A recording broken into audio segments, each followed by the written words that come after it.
Oh, here we go. That's why I was in the wrong. There we go. Oh, you started recording it, Charlotte? Okay, cool. All right, yeah. So I just want to say thank you to everybody for popping on here. It's a really cool experience whenever we get to do these things because we always have different groups. The first time we did this, we had a bunch of coaches from the flagship campus, which was awesome. So now we have three diverse people. We have Scott Forbes, who's going to go into some really diving deep into some supplementation. I got our newly crowned Orlando Magic nutrition expert, Jacqueline Sclaver, and then we also going to have Chris Swagger, who Yeah. he's actually from the flagship campus. He's the athletic director. He's going to pop on and give us some strategies for recovery there. So I'll turn it over to Stefan so he can kind of give the introduction for everybody, and I can't wait to hear what you guys have to say because I like learning just like everybody else does. So it'd be really cool to kind of experience it from a different perspective. So go ahead, Stefan. Very good. So thank you guys for letting us have here. Jeff is the UDC for all Kaiser, and then it's a challenge to put everybody together. So thank you, Jeff. And then Professor Gurman from Orlando campus, our program director here. So it's a bunch of efforts that we do. And then Dr. Scott Forbes is an associate professor in the Department of Physical Education at Brandon University, adjunct professor in the Faculty of Kinesiology and Health Studies, University of Regina, Canada. Dr. Forbes is a certified sport nutritionist through the International Society of Sports Nutrition, clinical exercise physiologist, and high performance specialist through the Canadian Society for Exercise Physiology. Very important now, Dr. Forbes has published over 85 peer-reviewed manuscripts, 5 book chapters. He researched in many topics, but on top of creatine, protein, supplementation with a variety of populations, athletes, adults, and etc. So we started with Dr. Scott. It was a pleasure. I saw his presentation, similar presentation in Brazil with Professor Tácito, our colleague as well from University of UFPR in Brazil. So thank you, Scott. Go ahead. Awesome. Thank you very much for the opportunity to present alongside so many distinguished speakers. So I'm really looking forward to the other speakers as well, but I'm going to share my screen here and share my slides.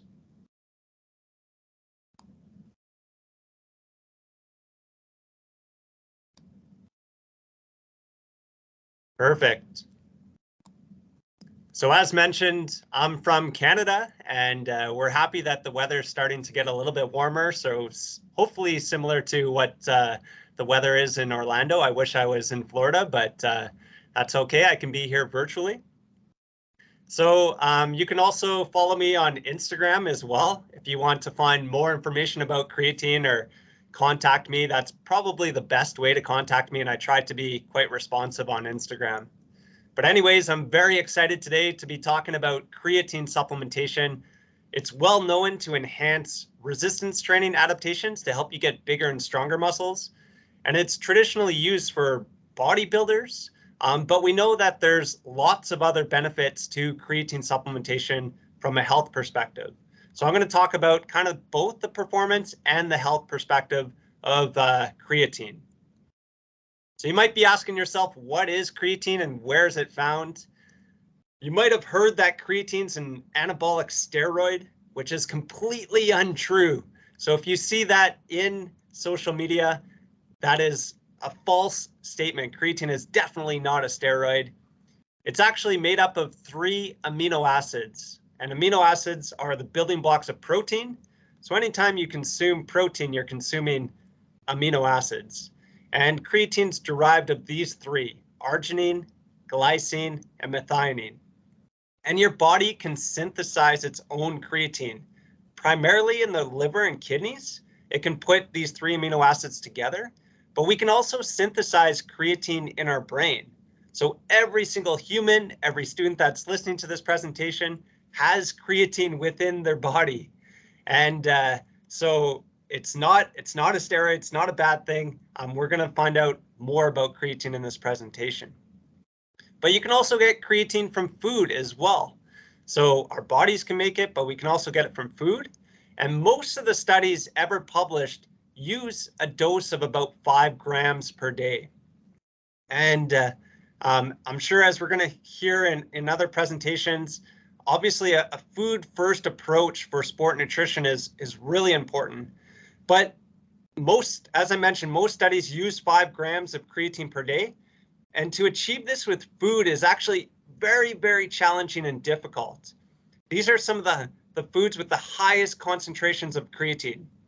Things like beef, herring, salmon, etc.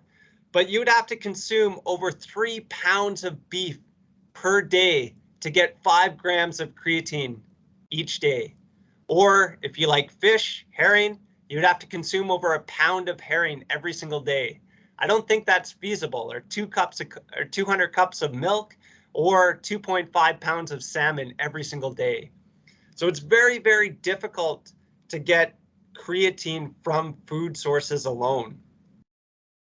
And it's also important to note that every single randomized control trial ever published trying to increase creatine stores within the muscle to enhance performance has used a supplement.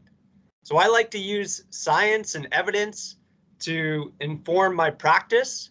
And if we're using the science, it's important to understand that every single study that's looked at creatine to enhance performance has used as supplements. Maybe we need to do a dietary study. But we know that if you supplement with creatine, that you can fill your muscles or saturate your muscles with creatine.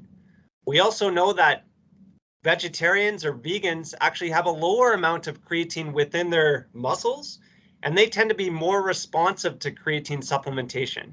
So if an individual is on a plant-based diet, creatine supplement seems to be even more important to them just because they have less creatine in their muscles to begin with. But both omnivores and vegetarians, you can give them 20 grams of creatine per day. Traditionally, it's split into 4 doses over a 5 to 7 day period, and you can saturate their muscles with creatine. You can fill their muscles with creatine, and then traditionally you go on a maintenance dose of about 5 grams per day. But we also know that you can just take 3 grams per day, and it might take a little bit longer to saturate your muscles, perhaps up to 28 days. But at the end of the day, either doing that loading phase or just consuming a lower dose of creatine for a longer period of time is going to completely saturate your muscles with creatine. So how does creatine work once it gets into your bloodstream and gets close to the muscles? Well, first you need to take creatine in, get creatine into the muscles. And once it's in the muscles, about 2/3 of it's converted into phosphocreatine. And phosphocreatine can be broken down very rapidly into ATP, which is the energy currency within the muscle and is important for muscle contractions. So that's one way that creatine works, is just by increasing this particular energy system. But we also know that if you consume creatine with carbohydrates, that it increases glycogen within the muscle.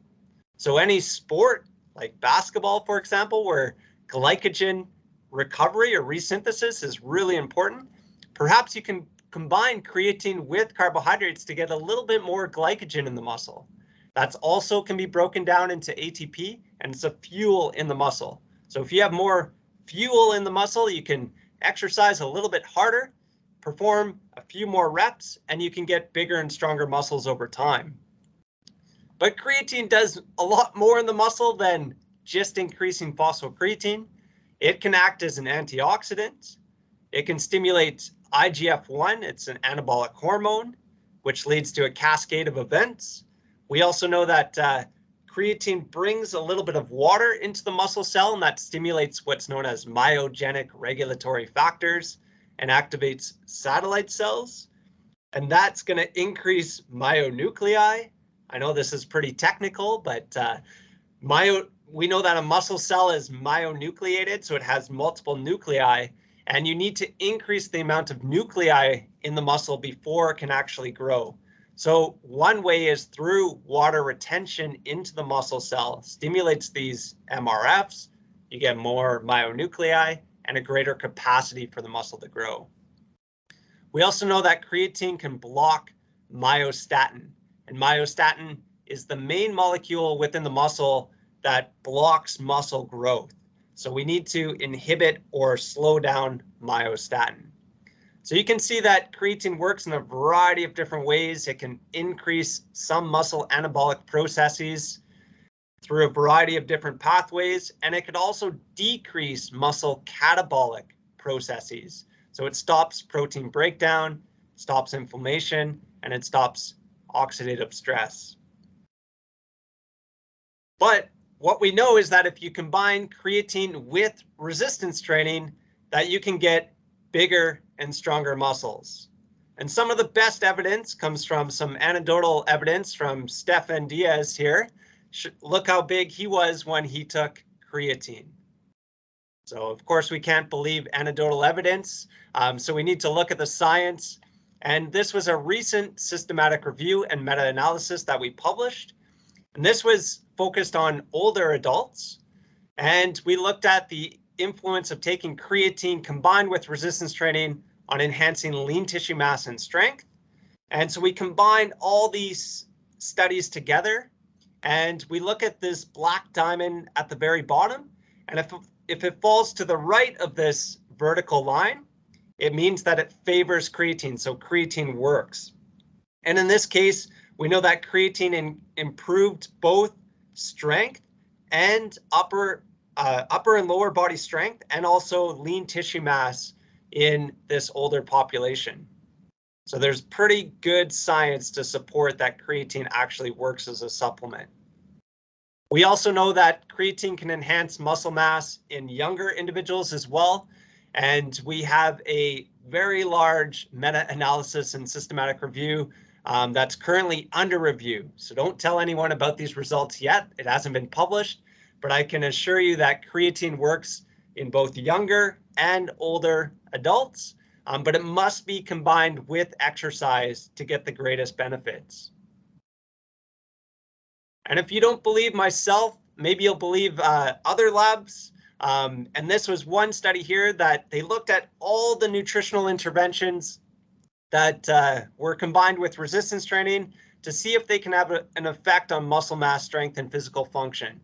And I was really excited with this conclusion that only creatine showed a synergistic effect of resistance training on muscle mass. Or the other way I would conclude this particular review is that creatine is the king of supplements. So if you're trying to get bigger, stronger muscles and enhance function, you should really consider creatine supplementation. So what's the best type of creatine? You might have seen in social media, there's all these different alternative forms of creatine. And if you go to a supplement store, there could be 20 or 30 or 40 different types of creatine that they're trying to sell you. And so there was a recent review that was published in the Journal of Strength and Conditioning Research. And they looked at all the different alternative forms of creatine to see if there was any, benefits of taking these alternative forms of creatine. And what they concluded was that creatine monohydrate was the best. So there was no other form of creatine that's been shown to be superior from a performance perspective. And we know that creatine monohydrate is the most researched. I would say about 90 to 95% of creatine research has been done on creatine monohydrate. And with all that research, we know that creatine monohydrate is extremely safe. But probably the best reason, and one thing that really caught my attention in this review, was that creatine monohydrate is the cheapest. So not only is it the most researched, the safest, and the best from a performance perspective, it's also the cheapest. So my wife knows that I'm an extremely cheap individual, and it used to be to get a 5-gram serving, it was about 29 cents. So in Canada, it looks like this, a moose and a beaver, but an equivalent of US dollars is probably only 1 cent US. So when's the best time to take creatine? So now hopefully I've convinced you that creatine is important to help you build muscle and get stronger. And we know that creatine monohydrate is best, but when's the best time? There was actually some previous research to show that taking creatine close to a training session is beneficial from a resistance training adaptation perspective, but we wanted to know whether taking creatine before or after training was better. And so we used what's known as a within subject design. So the previous studies used a between subject design. So that is where you would be randomized to get either creatine before training or creatine after training. So let's say Stefan gets randomized to get creatine after training. I would join the study and I would get creatine before training, and we would see how our muscles would grow over time and how strong we would get over time. But we are different people. We have different genetics. We have different dietary intakes. And so that could have influenced the findings. So we decided to use this within subject design. So this is where we actually randomize one side of the body to get creatine before training and the other side of the body to get creatine after training. So this controls for genetics, dietary intake and sleep, all those things that could potentially influence muscle adaptations over time. So each side of their body trained twice a week, and they trained for eight weeks. And we looked at how strong each side of their body got with 1RM testing. And we also measured muscle size with an ultrasound. So here's one of the best subjects right here, measuring his elbow flexors, his bicep size, which is the most important muscle group. And here on the ultrasound, you can see this solid white line here, which is the humerus. And at the top is the epidermis, the skin. And then you can see a little bit of subcutaneous fat or adipose tissue. And below that, you can see the striations, and that's the muscle tissue. And so this is a very sensitive tool to look at changes in muscle size over time. So what did we find? We actually found that there was no difference between taking creatine before training or after training. So you can take creatine whenever you want. We also know that you can take creatine during training as well, and that's a very effective strategy. So you can take it before, during, or after. Whatever your individual preference is, you're going to get the same benefits over time. And we've also recently published, just on May 20th, a review looking at all the creatine timing studies. So if you want to learn more about some of the nuances behind those studies and some of the limitations in future research, you can definitely search up this article. And then one of the other benefits of creatine is that it can also improve how your brain functions. I mentioned at the start that your brain can synthesize its own creatine, but we also know that if you supplement with creatine, that you can get more creatine in your brain. And there could be a host of benefits from that. And so again, we've written a review on the effects of creatine supplementation on brain function and health. And this was in collaboration with some really smart researchers, and I was fortunate to lead this group on this particular publication. And we also know that creatine can improve memory. This article is also under review. It's been through one round of revision, so hopefully it will be published soon as well. But we know that creatine can enhance memory, and we have some strong evidence to support this, which is pretty cool. And we also know with collaborations with some Brazilian colleagues that creatine can improve reaction time. So any sport where you need to react quickly to opponents and things like that, creatine could be a benefit over time. So in this particular study, we used 3 grams of creatine for 28 days, and it made their visual reaction time faster. And then we also know that creatine can affect other tissues as well, like your bones. And so this is in collaboration with some fabulous researchers. Dr. Ostajic, he's probably one of the most prolific creatine researchers in the world. Dr. Tacito from Brazil, and Dr. Darren Kandau. He's a good friend of mine and a really good collaborator, and does a lot of research looking at the benefits of creatine on bone health. And so there's a couple ways that creatine can enhance bone strength. If you have bigger and stronger muscles, those muscles are pulling on the bone, and that could lead to bone development over time. But we also know that if you, in cell culture models, they had osteoblasts. Those are the bone forming cells. They sprinkled a little bit of the magic powder, creatine, on it, and it increased the activity of those osteoblasts. And when we look at the literature, we show some benefits of creatine supplementation combined with resistance training compared to just resistance training alone on bone health. And but it appears like a higher dose of creatine might be required. So instead of the traditional 5 grams a day, that's what most people would recommend from a muscle perspective, it might be 6 to 10 grams per day of creatine to get improvements in bone strength. And then last but not least, is creatine safe? And creatine is probably one of the most studied supplements on the planet. And there is hundreds and hundreds and hundreds of studies to show that creatine is extremely safe. And we tried to answer this in 2 recent articles. So the one on the bottom here was common questions and misconceptions associated with creatine. There are a lot of myths associated with creatine, including, does creatine cause baldness? Is creatine a steroid? Is creatine good for females or bad for females? So we try to answer all those questions in this particular article, which is an open access article. So you can just Google search the title. And this particular article is published in 2019, and it's been accessed over 100,000 times. So there's definitely a lot of interest in creatine.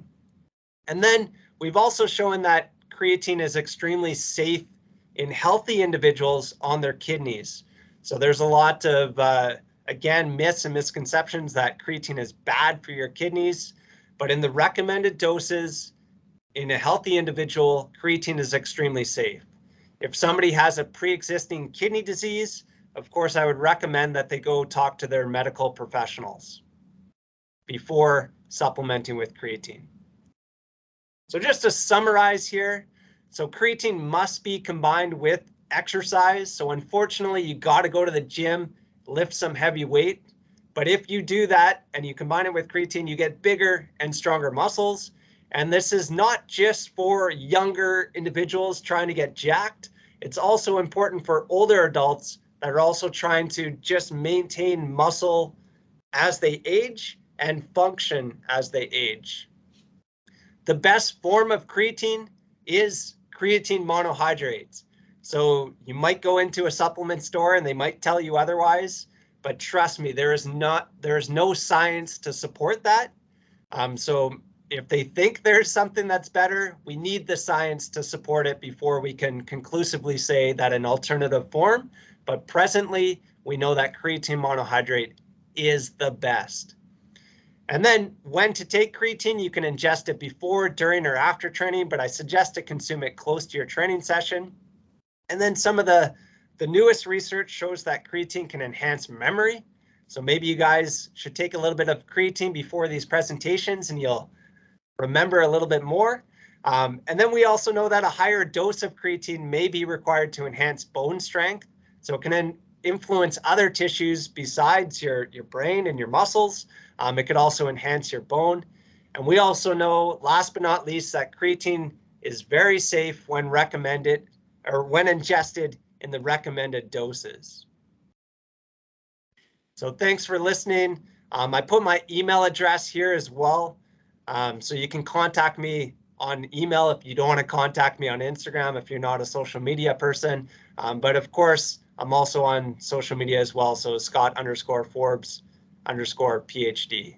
So thanks for listening. I think we're going to do a roundtable discussion at the end of the presentations today. So I'll answer questions then. Thank you. Very good. Nice, Scott. Very nice presentation. Thank you. Thank you. Guys, keep it up. Write it down your questions. We're going to have the roundtable at the end. So now, so we don't lose time, let me introduce Jacqueline Sclaver, if I say correct. She's a nationally recognized, board certified and licensed functional medicine sports nutritionist. Her company, Eats, very nice company, guys, works with extensive profile of fitness enthusiasts, professional athletes, working with body composition, performance, recovery, injury prevention. Jacqueline has coached over 400 elite level athletes, preparing them for draft, off-season workouts, 80 NFL, NBA veterans throughout 12-month calendar. She's also the dietitian, the former world heavyweight champion, Deontay Wilder. And then she recently got hired by the Orlando Magic as director of high performance nutrition. Thank you, Jacqueline. Thank you. Okay, I'm going to try to screen share here, and hopefully this works because this is all new for me. Let's see, screen share. We need your permission to share your screen. Okay, give me 1 second. I need to get permissions to screen share here. Sorry. You're fine. I couldn't find the record button.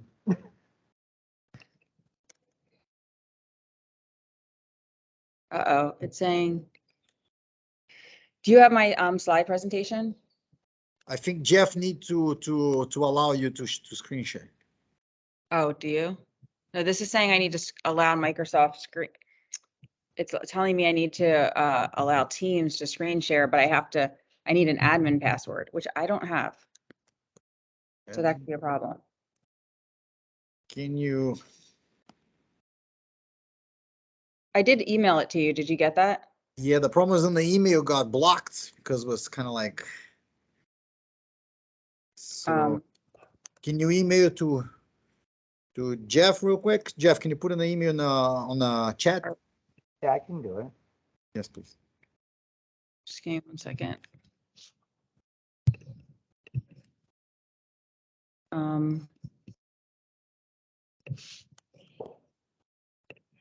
Who am I sending it to? Jeff, you said? Yeah. Yes. My chat's taking forever to pop up. It's JEFFWilliams@KeiserUniversity.edu.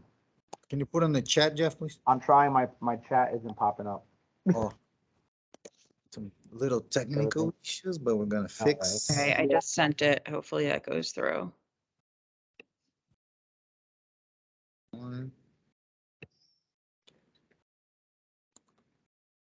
Even if I can't get it, Stefan, if you can just share it from your screen.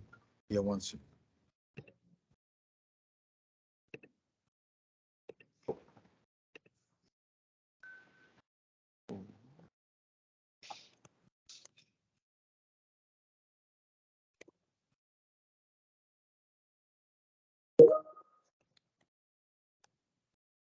I put Jeff's email on the chat. No, I know I have it. I'm waiting for it to. Did you get it? Yeah, it's scanning.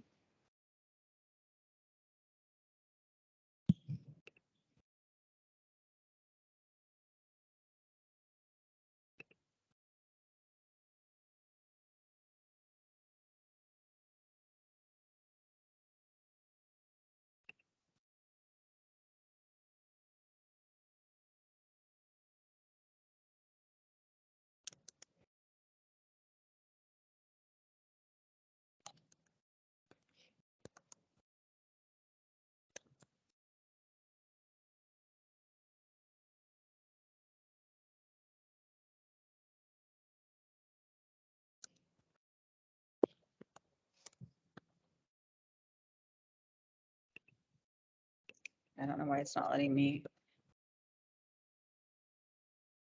Sometimes the teams, depends on the organization, has some.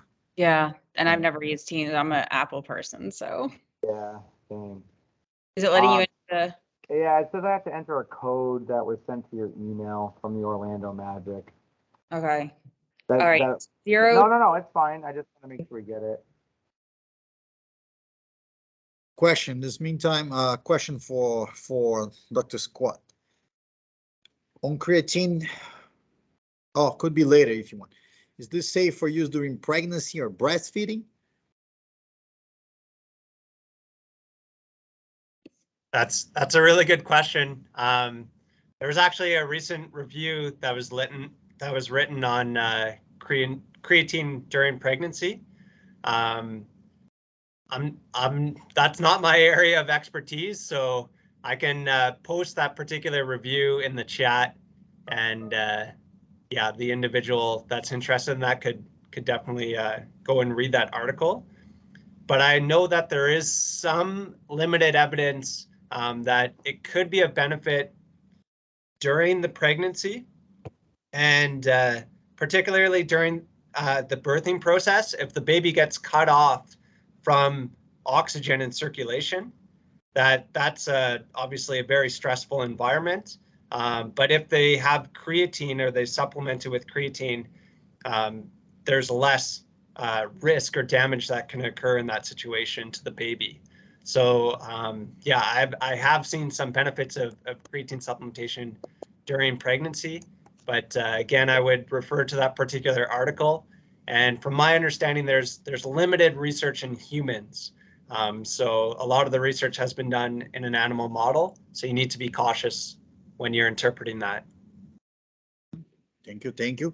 Jacqueline, I put my Hotmail there. If you can email to my Hotmail sometimes. My big problem here is that I am not I'm a Mac person, so I'm just like really trying to figure this whole system out here with this Microsoft stuff. I just sent it to you. Okay. To the question too, since we're waiting. Yeah, no problem. Dr. Scott or Forbes or doctor, I don't know how you want it to be called. So what's your view in supplementing with creatine when in body composition? Like, would you wait if you had an athlete that was like over 30% body fat? Would you still supplement with creatine and see the same benefits, you think? Or would you wait until that body composition is, you know, a little lower, improved, I guess? That's another great question. And we actually found that individuals that took creatine and resistance trained, they actually lost a greater percentage of body fat. And so it's a small, like they lost about 0.5 kilograms more fat mass than those that just resistance trained and took a placebo. So creatine actually helps you lose a little bit of fat mass. So I would suggest that yeah, creatine could be a benefit in that situation. And then of course, if it helps you put on muscle mass, that can be important as well from a health perspective. And so, yeah, I would suggest that anyone that's considering to improve their body composition should really consider creatine. Okay, thanks. Welcome. Should be a code. Jacqueline. Yeah, I had the code from the last person. I haven't gotten that code yet from here. I had a code from the last person I sent it to, but I don't know what happened to that. Can you email to my Hotmail? If no, we gotta just you talk and they would just listen. I mean, the last code that came through was 021757. You wanna try that, Jeff?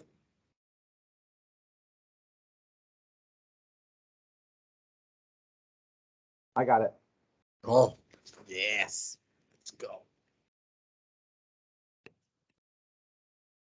Can I just make one more comment about that last question? Yeah, sure. No. Obviously, creatine is going to bring water into the muscle cell. And so that's one of the side effects of creatine is you typically gain a little bit of weight because of that water retention. And so that's something to consider if somebody's trying to lose weight. Yes, it's going to improve their body composition, but it will require a little bit of education to that individual because their weight on the scale might go up a little bit, but that's their body composition is actually being improved. So you just need to let them know that, yeah, they might retain a little bit of water. And so their weight might go up, but don't worry about it.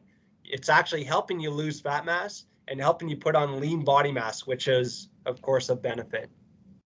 Great. Okay. Let's go. Jeff. Okay, I saw the slideshow. Where'd it go? Got you. Okay. All right, guys. So I'm going to be talking about nutrition for injury recovery.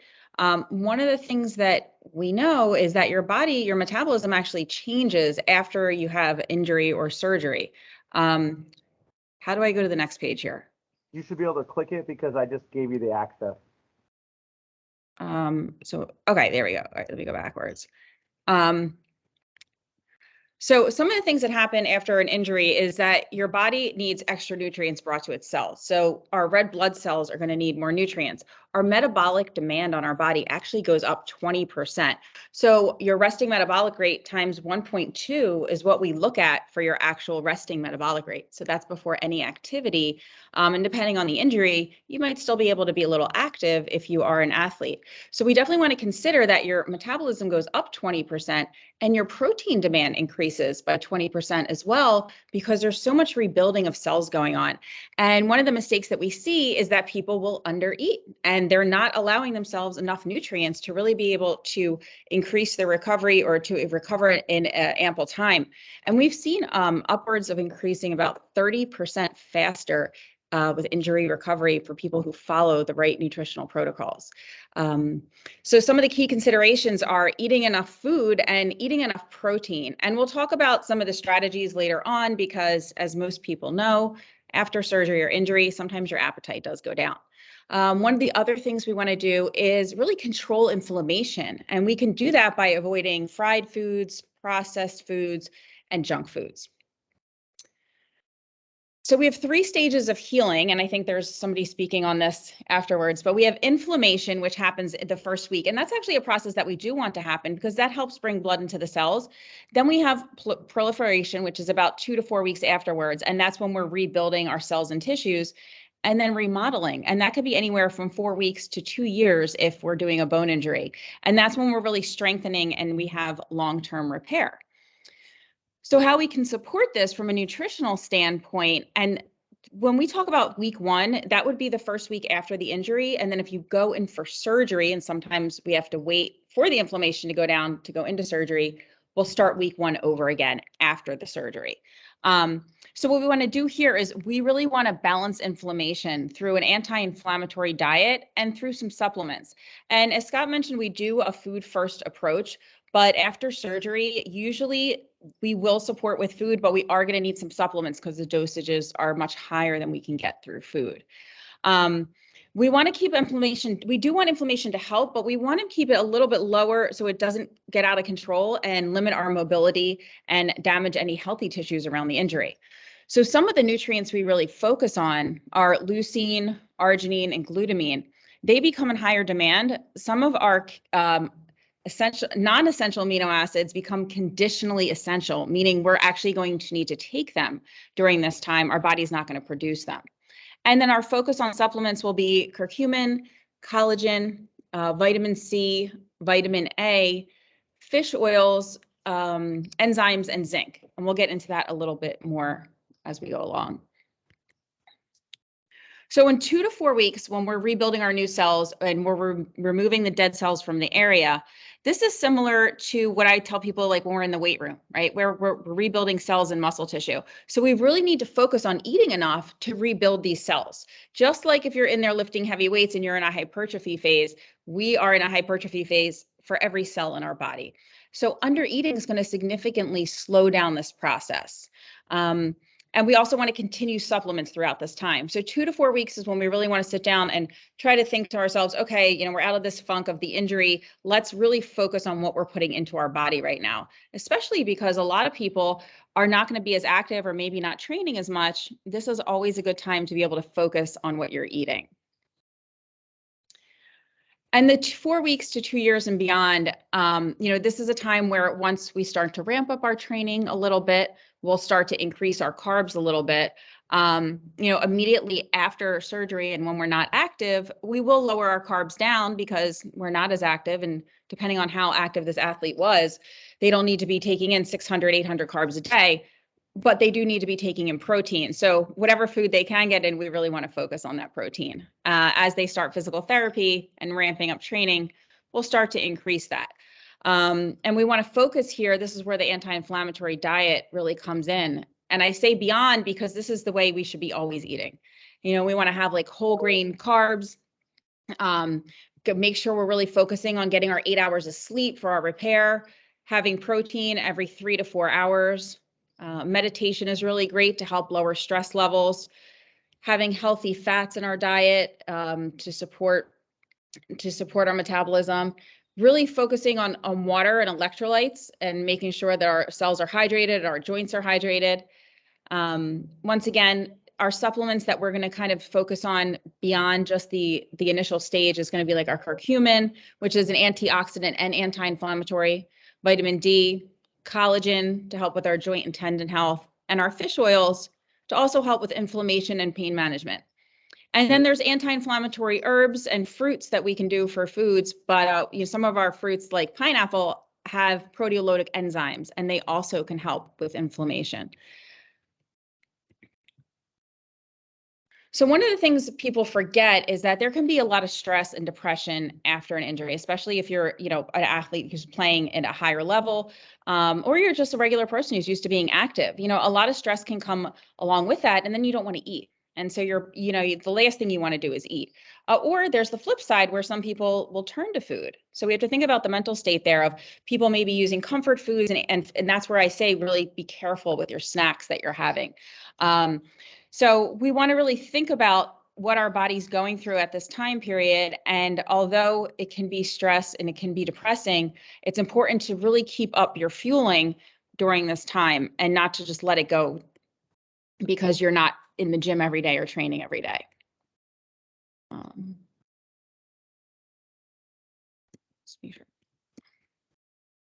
Okay. So anti-inflammatory diet, which, people may or may not be familiar with, the anti-inflammatory diet is kind of the lifestyle diet that most people should have, and definitely athletes should have. And so some of the things we focus on here, and you may have heard of like a Mediterranean style diet that's very similar. We want to have lean protein, so lean meats, fatty fishes like salmon and tuna and mackerel. Want to have olive oils and flaxseed oils, avocado oils. Nuts and seeds are great. Low glycemic fruits, and then also fruits that have some nutrients in it like guava, pineapple, and papaya. They have what I mentioned before, which are those proteolytic enzymes that can help with inflammation. Our berries are really high in antioxidants, so they're great. You can put them in shakes. Dark leafy greens, all different types of vegetables. We're really looking at kind of eating like the purples and the oranges and the yellows are antioxidant-filled vegetables and fruits. Shellfish is really great for zinc. We talked about lean meats. Our probiotic foods to help with our gut health, because usually after injury, we're sometimes on a lot of medication and sometimes even antibiotics if there's been a surgery. Once again, whole grains and carbs. Spices are great antioxidants. So like adding spices into our foods and ginger and turmeric. And then drinks, green tea helps with antioxidants. Beet juice helps with blood flow. Coconut water for hydration. So there's a lot we can do through our actual diet. And then here I just kind of broke down the actual nutrients that are coming in from each food. And you can see here, like our vitamin A, we want to think about our orange and yellow foods. When we think about our antioxidants, we want to think about our pomegranates, like our reds and our purple foods. So a lot of our foods that are full of nutrients are our colorful foods. And some meal ideas. So people are like, okay, this is great. How am I going to put that into play, right? So I tell people so a meal idea post-injury, having like 2 cups of like Greek yogurt with some mixed berries and some nuts in it, adding in some hemp seeds if you want to get some extra fats. For some people, getting in the calories is a challenge. And so we want to do some fat foods with fat because they're double the calories. So you want to think about like avocados, nuts, seeds, olive oils, adding that into your food so that you can get more calories in. Another thing you might want to do like eggs with some whole grain toast or avocado, pineapple, or like grits and oatmeal with some turkey bacon. So those are some breakfast ideas. Lunch and dinner can kind of look similar and make it easy, and you can meal prep. And you have your grilled chicken with rice and beans and guacamole, or some wild salmon with sweet potatoes and spinach. Some curry chicken, and snacks you want to keep around. Ready to drink protein shakes are great. You can just grab and go. And nowadays they have like 30, some of them have 42 grams of protein. Having like oranges and almonds and just easy to eat, maybe the mini mandarin oranges. Pumpkin seeds are great also for B vitamins and zinc. And then like almond butter and jelly. Almond butter and jelly is an easy one. I say almond butter because in case you don't know, peanuts are a legume, not a nut, so they can be a little more inflammatory. So I tend to go to the almond butter side. And then having jerky around for protein, and salted pretzels and stuff are really good too. And one of the things we also want to consider after injury or surgery is our gut health, because if you are going into surgery, it's really rough on your digestive system. So not just you have the anesthesia, but you also have the painkillers, and you may also be on painkillers if you had a pretty tough injury, and this can make you constipated. So on top of all the other stuff, now you're constipated. So we really want to think about that going in. Make sure for women, at least 25 grams of fiber, and men have 38 grams of fiber a day. You might need a little bit more if you're actually on painkillers or after surgery. And you may also need to think about, before going into surgery, I always tell people, like, kind of have this at your house. You might need like a Miralax or something like that to help you. But you definitely want to really, really focus on those high fiber foods and having probiotic foods to help in case you do get antibiotics. So those are Greek yogurt. You could drink some kefir, sauerkraut, any kind of pickled foods, fruits and pickled vegetables. Those are things like kimchi, if you like that, to keep that around as well. But people kind of forget that you're going to have gut problems. And also ginger, even ginger candies can help with nausea, because the medicine they give you for nausea also constipates you. So we would definitely want to keep that in mind for our treatments for our injuries. So that's pretty much a summary of everything here. That's everything we want to focus on for our injury nutrition. My contact information is here. I'm also now at the Orlando Magic, so I can be reached there. My Instagram, I try to put a lot of educational information on there. I do have a summarized handout that I'll give so that can be distributed to everybody who's on the call as well. Kind of goes over everything I spoke about. It's like a nice little reference PDF and goes into the supplements in a little more detail as well. Because there are protocols that we taper off between 1 week, 2 to 4 weeks, and then so forth. Thank you. Thank you. You're welcome. Very good, Jacqueline. So guys, save your questions. I have a bunch of questions for you, Jacqueline, for the end. Let me see if Chris Swagger is there. Chris, are you there? I know he's on the call. Yes, I am here. I won't have access to my camera, but I am able to talk. So don't worry, my friend. Let me do a quick introduction here. Chris is very busy, guys. Just for you know, Chris became the Keiser University second director of athletics in September 2016. From July 16 to September 16, he served as the interim director of athletics. Prior to that, he was assistant athletic director at Keiser University. Swagger joined Seahawk at Keiser in February 2011. Since that time, the department has grown from 242 athletes to over 750 athletes. I think it's even bigger now. And then from 11 NAIA varsity sports to 26 varsity sports. The past 6 seasons have been very important for Keiser. Some of the success that Chris was in charge and important. So that's 703 all-conference athletes, 412 academic all-conference, and then 62 teams rank, and then 3 some commissioners, 1 leadership director's cup. So the list goes on. Very good. So Chris, without losing some time, talk to us a little bit recovery strategies that you guys use, or anything that you feel free to share with us, please. Okay, great. Well, first, thanks for having me. And the first 2 presentations are great. I learned a lot. So I really want to speak more on behalf of kind of the administrator role and how I view our sports medicine staff, how they interact with our athletes, and what the expectations are. So, obviously, the numbers were read off. We're a large athletic department. We have 26 varsity sports, over 750 student athletes, and we also see some non-varsity sports. So overall, we have close to 800 student athletes. When I first started, we did not have a very robust sports medicine program. We had a few athletic trainers. We did not have a strength and conditioning department. Really, that was overseen by each coach. So there were a lot of inconsistencies, a lot of people who tried hard but weren't educated. And so that was one of the main focuses about 4 to 5 years ago. And so a lot of our success, I think, is because of that. Our sports medicine department has both athletic trainers and our strength and conditioning staff there. They both work simultaneously on injury prevention, but also on recovery strategies and rehab. We do everything in house. Obviously, when someone comes out of a major surgery, typically for the first 2 weeks, we do not work with them. But once they're cleared by our team physician, then we would take over from there. So our athletic trainers would start and then pass them up to our strength and conditioning coaches once they get to a certain point. But really, our focus is injury prevention. So we talk a lot about simulating movements that would happen in the sport. We talk a lot about, we do high intensity interval training. Typically, teams are going to do 3 workouts a week for no more than 40 minutes. And really, the most important thing is communication. So from coaches to athletic trainers, strength and conditioning coaches, they all have to be on the same page. So I'm always meeting with those staff.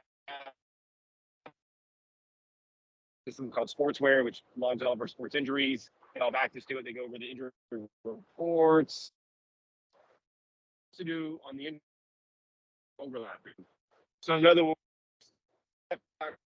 around practice schedules and not just the time frame, but also the intensity that the coaches are going to work with. One of the things that we first noticed as we grew, and I'm kind of talking on a larger scale as far as with a lot of student athletes, we have 9 athletic trainers, 4 strength and conditioning coaches, and 2 to 3 strength and conditioning graduate assistants. So not as large as some, but larger than most. And so there's a lot of meetings and a lot of discussions and a lot of back and forth with changing plans up around what the coaches are going to do in practices, how the season is going. If you have an outdoor sport who potentially has rain issues or rain delays or rescheduling of games, we don't want to lose any of the time on injury prevention. We don't want to lose any time on rehab. We don't want to lose any time on getting athletes at a high performance level. So we want to make sure that we're on the same page, adjusting schedules. The other big part, and it was mentioned a little bit earlier, is with any injury, but even sometimes when someone is doing better, there is a mental component. And I do see athletic training and strength and conditioning as a huge, huge asset for breaking barriers, fighting through different issues. And I'm not necessarily speaking on mental health, but when someone gets injured, a lot of times they're separate from the team. They're obviously doing their own rehab. They're interacting on a different level than their teammates. So it's a strength and conditioning and athletic trainer's job to really motivate them, keep them going, set clear-cut goals, timelines for recovery, adjust those as they're going on, continue to make sure that they're breaking through different hurdles. There's a sports psychology side to it, which we also have someone on staff that deals with that. But then also on the just the performance side on the front end, most of our times, and I would assume this is probably consistent for most colleges and pro teams, most of the strength and conditioning times are not at a time you typically would want to be there. So a lot of our times are 6 a.m., 5 a.m., some different times throughout the day that just, someone doesn't really feel motivated, to be honest with you. So there's a lot of intent behind that as well to help, again, people push through barriers, establish good habits, make sure that they are performing when their body may not really want to be. We don't get a lot into the nutrition. That's our next phase in the department, but we do talk about it on a low level. We don't have anyone that is experienced as the people on this call, the presenters, but we do get into that a little bit and on the base level and kind of make sure that they're doing what they need to do. But we definitely want to make sure that they are taking care of their body, they're getting proper sleep, proper nutrition, they're hydrated, recovery stuff. If we're going on the road, we have a multitude of things that we do between ice baths and compression boots and different things that staff takes over. So they run their department like their own team. There's a lot of collaboration with the coaches, but then there's also a lot of personal responsibility for their athletes. And it's a tricky job because you're kind of living in two worlds, right? You're interacting with the coaches, you're getting their feedback, you're designing workouts around kind of what their game plan is. For an example, basketball, we've had 3 different styles of play. We've had a high pressing, high intensity about 10 deep a couple years ago. That's the way our coach, played. And then we switched over to probably a lower 7 or 8 man rotation, less full court pressing, more half court pressing, a lot more trapping and physical play. So there's a strategy between that coaching style and the workouts and the different preparation for the season that we all want everyone to be on the same page. But then there's also the side of it where when a student athlete steps into the weight room, they are now that strength and conditioning coach's responsibility. It is their room, that is their practice schedule, that is their team in a sense. So they need to uphold the same standards as the department, but they also need to run that almost as an independent unit, motivating the students, interacting with the students, having those conversations, having separate meetings if needed. So there's a lot of communication, a lot of collaboration with other people, a lot of organization, but it is very important. I think it is essential to having an elite team and an elite department. And I think over the last couple of years, I think in both coaching, or I'd say in coaching, strength and conditioning, and athletic training, there's a lot more emphasis on interaction with the students because there are a lot more mental health issues that we are seeing. There is a lot more depression. There's a lot more, I don't want to say second guessing, but just a lot more of the mental side that coaches are getting involved in. And I think a lot of the things that we do to keep kids healthy and to keep them playing and to keep them focused on what they need to do helps them fight through those barriers. I'll kind of end there because I went over a lot right there, but I definitely, I think hopefully spurred some thoughts. I'm happy to answer any questions at the end.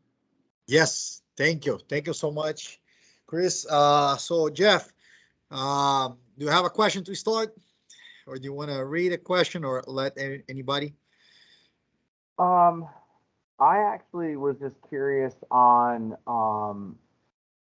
I know you had said it during your presentation, Scott, that, there obviously is always better channeling of creatine with carb introduction, right? Are we seeing that that's the best way to go? Are we seeing that's the best way? Kind of, how like post-workout, we talk about how, protein has channels open because of carbohydrate intake and insulin sensitivity and everything like that. Is that probably the better? I mean, I know timing you said didn't really matter as much, but is that a good time that we feel can get it in as we need it? Yeah, that's an awesome question. So there's some pretty solid evidence to show that if you combine creatine with carbohydrates, you're going to actually increase both carbohydrate uptake into the muscle, but also creatine uptake into the muscle as well. And it's through an insulin-mediated factor affecting the creatine transporters. But we also know that consuming protein also stimulates insulin as well. And so consuming creatine with protein is another viable strategy to help with creatine uptake. I think that's really only important during if your focus is trying to saturate your muscles with creatine, then that's only important during the loading phase of creatine supplementation. It's probably not going to have a major impact over a long period of time from a creatine perspective, but we know that protein is really important for building muscle. And so that if you want to build as much muscle as possible, that's maybe a good strategy is to consume your creatine with your protein shake after you train. And then is that kind of like when we're talking about the protein aspect, are we talking specifically more leucine based because that's so sensitive to insulin?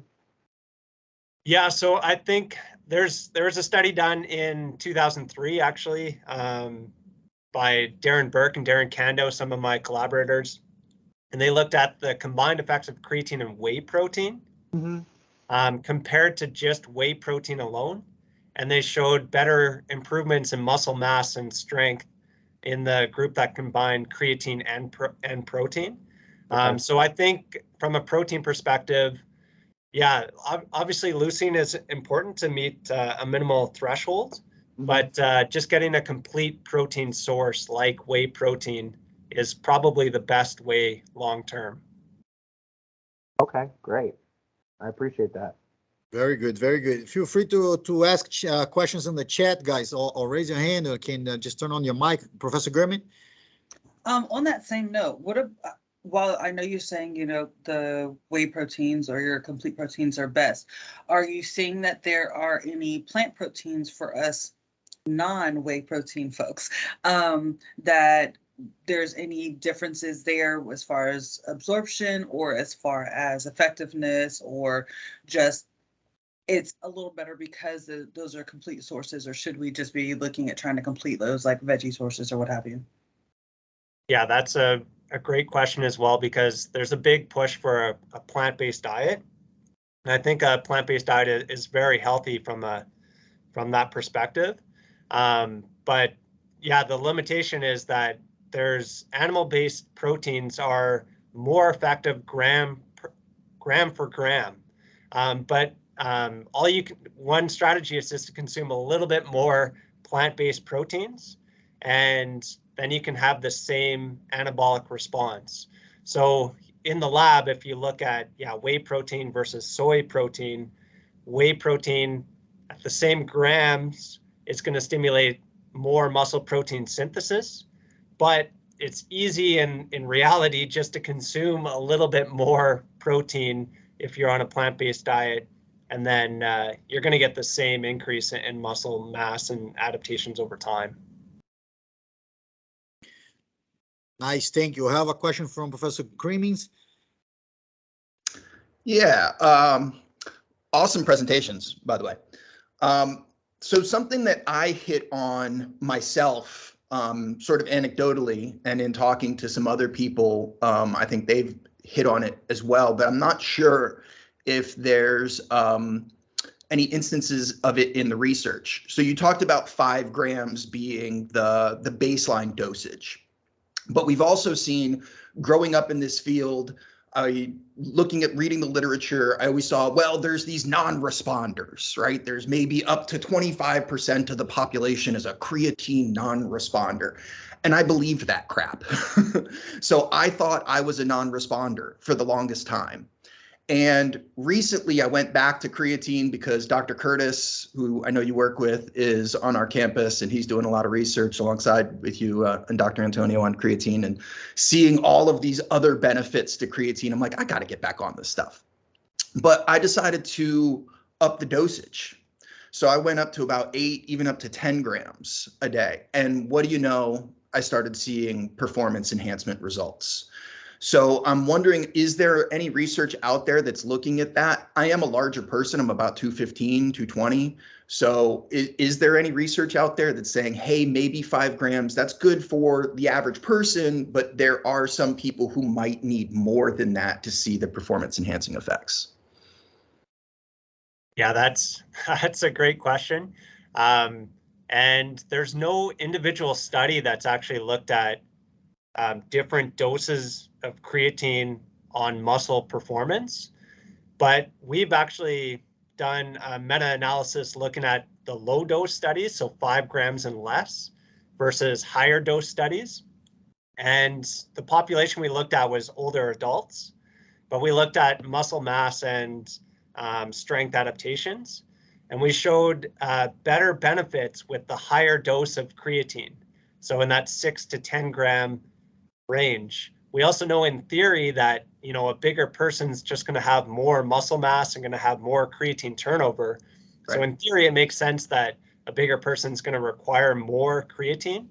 And so for a lot of our studies, because that just makes sense from a logical perspective, we actually give 0.1 grams of creatine per kilogram of body weight per day. So yeah, if you're 220 pounds, that's about 100 kilograms, then you would take 10 grams of creatine per day in our studies. Perfect. That makes nice. Very good. I have a question for Chris here. Chris, do you guys use any massage for recovery? And then if you can talk a little bit, how many sessions they do about strength and conditioning in a week during season and then off season? If you can talk a little bit about that, please.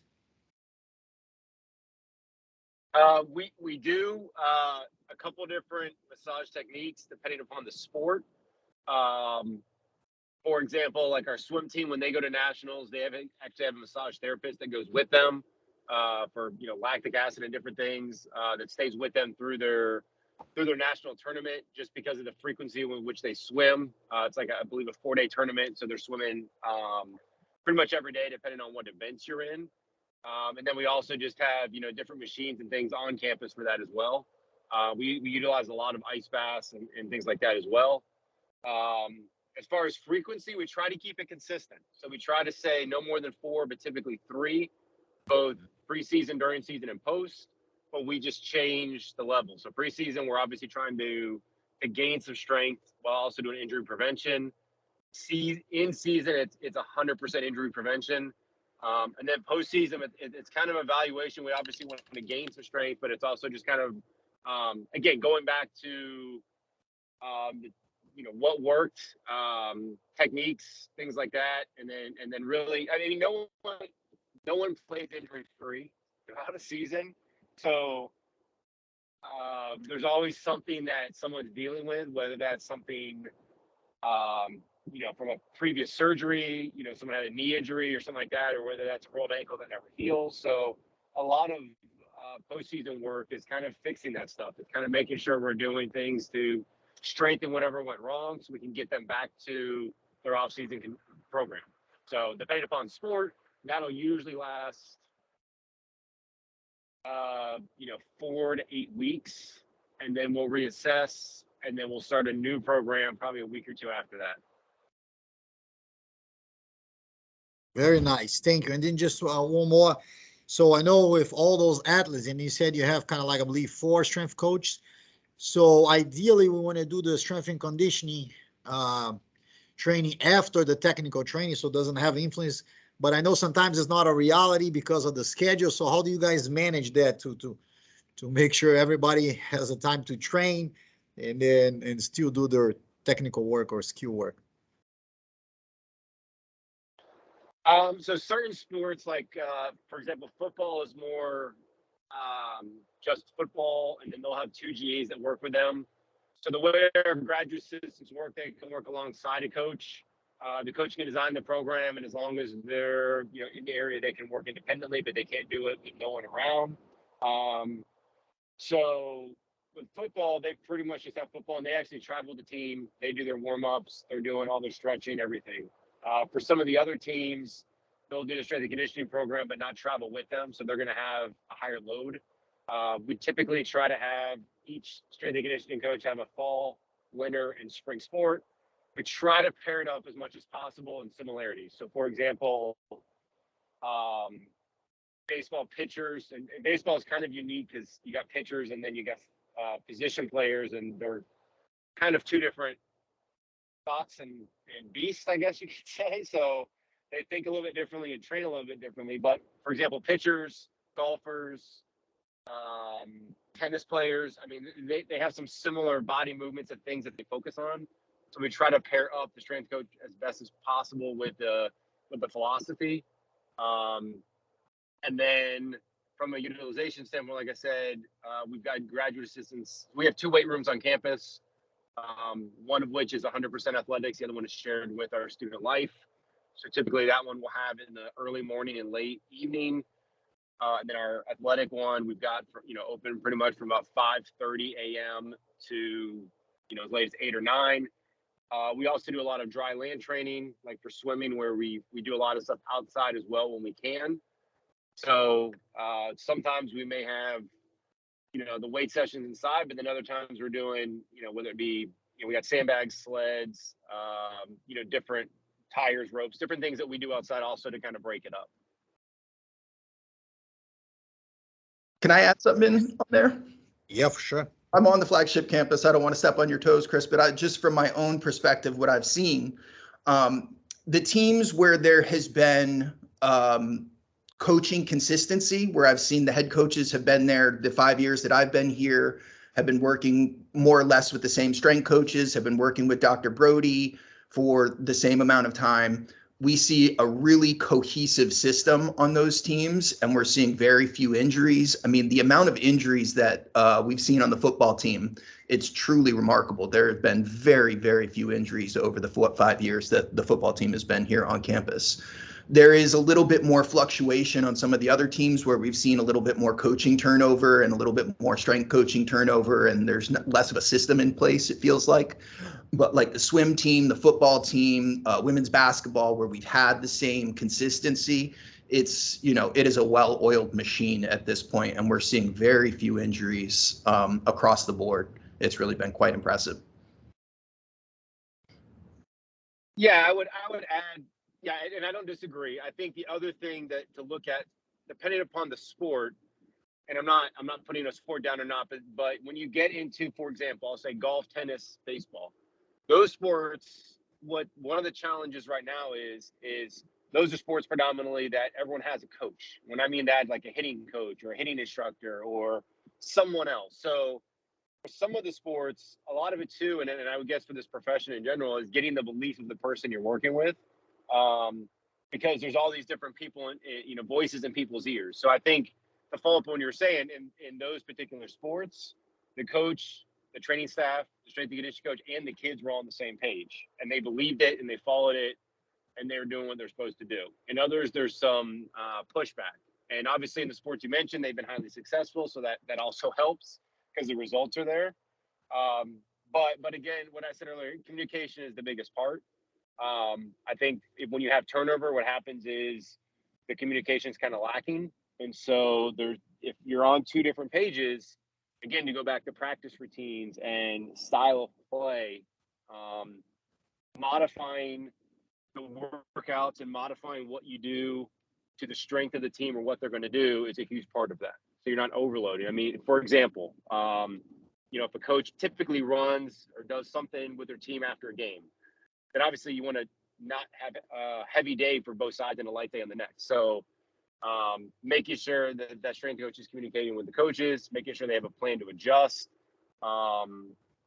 you know, just making sure that everything flows, as well as with athletic training. Again, like I said, they meet on injury reports.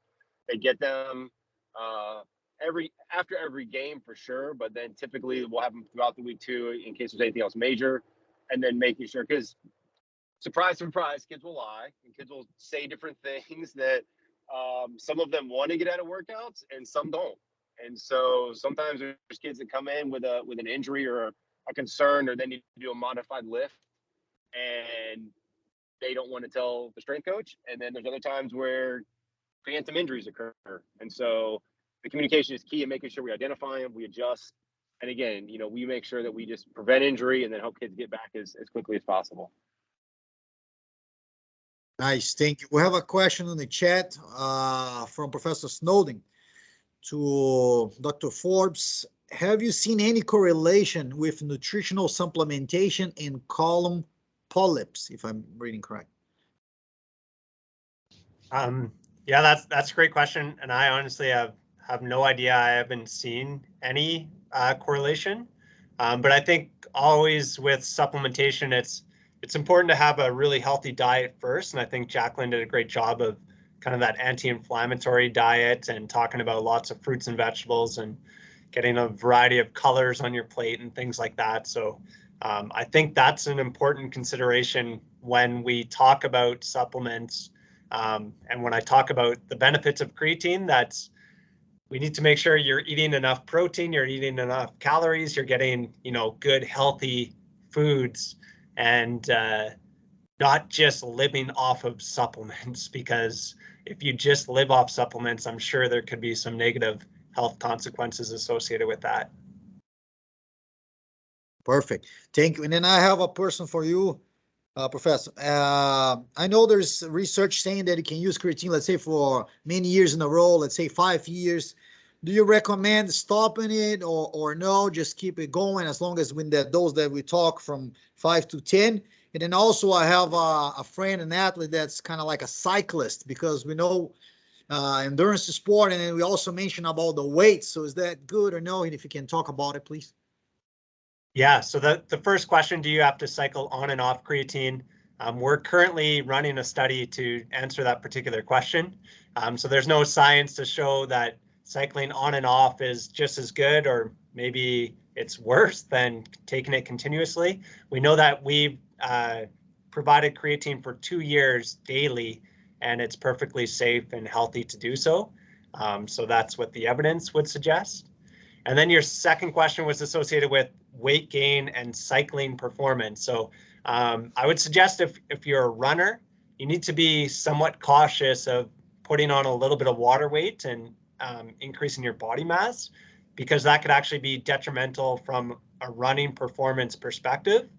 But it can also help you with glycogen resynthesis, can help you with muscular recovery, reducing inflammation. So those could be a benefit. So I think you need to be a bit strategic when you provide creatine for runners. But there was one study done in cyclists, and it was conducted at the Australia Institute of Sport, and they did 120 kilometer time trials. So pretty crazy. I don't think I've ever biked that far or even biked that far in my entire life, but they did 120 kilometer time trials. And every 10 kilometers, they switched from doing either a 1 kilometer sprint as fast as they could or a 4 kilometer sprint. So they did these different surges every 10 kilometers throughout the 120 kilometer race. And they found that those that took creatine improved those sprints or those surges at the end of the 120 kilometer cycling time trial. So there is potentially some benefits for cyclists to consider creatine, especially for those surges in a race where you have to really be really powerful and create a lot of ATP very rapidly. I think creatine could be a benefit in those situations. Perfect. Thank you. And then one more for me. I know our time here almost at the end. And then you mentioned something that you can use before and after. That's pretty much the same results. Now a personal question for you, because sometimes, let's say if I use it before and then I like creatine too, and then sometimes you feel, a little bit kind of like indigestion, or you kind of like it's too close to the training. So what do you recommend, or if you can say something about it, please? Yeah, so you can take it after training if it makes you a little bit, if your stomach feels uncomfortable when you take a dose of creatine. So yeah, my recommendation is just to take it after training, and you can wait 30 minutes, 60 minutes. It's probably not a big deal.